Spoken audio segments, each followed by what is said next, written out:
Hello दोस्तों, आज हम हाजिर हैं राजस्थान विलेज हॉरर स्टोरी का दूसरा पार्ट लेकर। So without wasting any time start करते हैं आज की हमारी ये हॉरर स्टोरी। अर्जुन के साथ जो हुआ था उसके बाद से गांव के लोगों में काली कुई की आत्मा का खौफ और ज्यादा बढ़ गया था। उसके बाद से कोई भी काली कुई के पास जाने की हिम्मत नहीं करता था, खासकर रात के समय तो बिल्कुल भी नहीं। और अर्जुन की भी हालत अब कुछ ठीक नहीं थी। अब वह गुमसुम सा रहने लगा था और रात में उसे अक्सर बुरे सपने भी आते थे और सपने में उसे वही सफेद साड़ी वाली औरत दिखाई देती थी जो उसकी तरफ हाथ बढ़ा रही होती। हर बार जब वह उससे बचने की कोशिश करता तो वह औरत अचानक से उसके सामने प्रकट हो जाती और जोर जोर से हंसने लगती। अब गांव के बुजुर्ग लोगों ने अर्जुन के परिवार को सलाह दी कि उसे किसी तांत्रिक या ओझा के पास ले जाया जाए ताकि उस पर से उस आत्मा का साया हटाया जा सके। तब अर्जुन के पिता ने उसे गांव के पास के एक प्रसिद्ध तांत्रिक के पास ले जाने का फैसला किया। तांत्रिक ने अर्जुन को देखते ही कहा कि यह लड़का एक बहुत ही शक्तिशाली आत्मा के संपर्क में आ चुका है। इसे काली कुई की आत्मा ने अपने बस में कर रखा है और वह इसे आसानी से नहीं छोड़ेगी। फिर तांत्रिक ने अर्जुन के लिए कुछ उपाय बताए। उसने कहा कि रात के समय अर्जुन को अकेला नहीं छोड़ा जाए और हर समय उसके पास हनुमान चालीसा होनी चाहिए। इसके साथ ही तांत्रिक ने गांव वालों को सलाह दी कि वह काली कुई के पास एक विशेष यज्ञ करें ताकि आत्मा को शांत किया जा सके।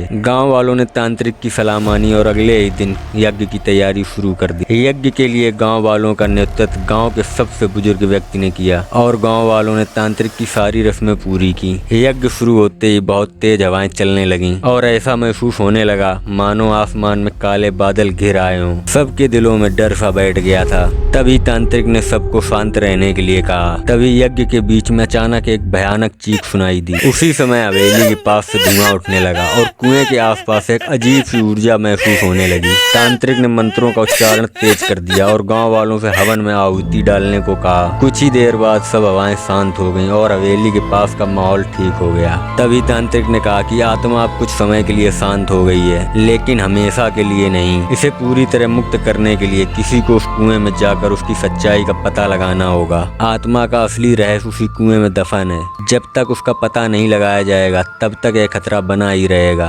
गाँव वाले ये बात सुनकर घबरा गए क्योंकि कोई भी उस कुएं के अंदर जाने की हिम्मत नहीं कर पा रहा था। तभी अर्जुन, जो भी पूरी तरह ठीक भी नहीं हुआ था, उसने तांत्रिक की पूरी बात सुनकर फैसला किया कि वो खुद उस कुएं के अंदर जाएगा और उस रहस्य का पता लगाएगा, क्योंकि अगर वो अपने डर से उभरना चाहता है तो उसे इस रहस्य का समाधान ढूंढना ही पड़ेगा। तभी तांत्रिक ने अर्जुन को कुएं में जाने के लिए कुछ सुरक्षित उपाय बताए। इसके बाद अर्जुन एक रात अकेला ही काली कुएं की ओर चल पड़ा। उसने अपने हाथ में तांत्रिक का दिया हुआ ताबीज पकड़ा हुआ था और हनुमान चालीसा पढ़ते हुए धीरे धीरे उस हवेली की तरफ चलने लगा। कुएं के पास पहुंचते ही फिर से उसे वही अजीब सी ठंडी हवा महसूस होने लगी, लेकिन इस बार अर्जुन पूरी तरह तैयार था। उसने जैसे ही कुएं के अंदर झांका तभी कुएं से एक धीमी सी आवाज आई, जैसे कोई उससे बात करने की कोशिश कर रहा हो। अर्जुन ने जब ध्यान से सुना तो वह आवाज एक औरत की थी जो कह रही थी, मुझे न्याय चाहिए। अर्जुन समझ गया था कि यह आत्मा शांत नहीं हो रही क्योंकि इसके मौत के पीछे कोई बड़ा रहस्य छुपा हुआ है। अब अर्जुन के सामने सबसे बड़ी चुनौती थी कि वह उस रहस्य का पता लगाए जिसकी वजह से उस औरत की मौत हुई है। अगर आप इसके आगे की कहानी जानना चाहते हैं तो हमें कमेंट में बताएं, हम इसका नेक्स्ट पार्ट भी आपके लिए जल्द ही लाएंगे।